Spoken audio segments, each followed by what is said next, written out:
I'm speaking to you from the Capitol where, in a matter of hours, the House of Representatives will vote on health care legislation sure to have a drastic effect on our economy and our lives.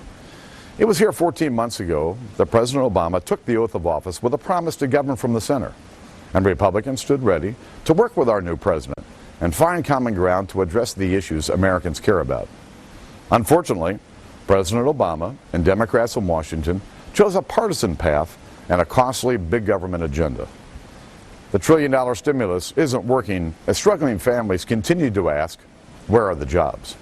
And taxpayers' hard-earned money is being spent so fast that $2 trillion has been added to the national debt on President Obama's watch. Now Democrats want the federal government to take over of health care, which represents 1/6 of our economy. From the beginning, one thing the American people wanted out of health care reform was lower cost. That's why Republicans proposed a bill based on common sense reforms that, according to the nonpartisan Congressional Budget Office, would reduce premiums for families and small businesses by up to 10%. Our bill achieves these goals without cutting Medicare or raising taxes, and all of the details are available at healthcare.gop.gov. The Democrats' bill, which runs more than 2,300 pages, actually raises premiums and ushers in a massive expansion of government, with roughly 160 new boards, bureaus, and commissions.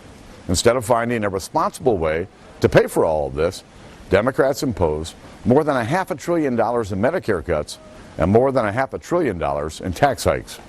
In fact, this bill requires 10 years of tax increases and 10 years of Medicare cuts just to pay for 6 years of supposed benefits, many of which don't even go into effect until 2014.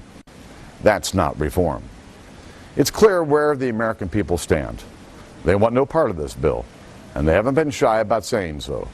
We've seen standing room only crowds at town hall meetings, rallies in towns and cities across the country, and now jammed phone lines on Capitol Hill. All of this coming from citizens yelling "stop" at the top of their lungs. But Speaker Nancy Pelosi and Democrat leaders are too blinded by their Washington knows best attitude, too out of touch with the concerns of working families to listen.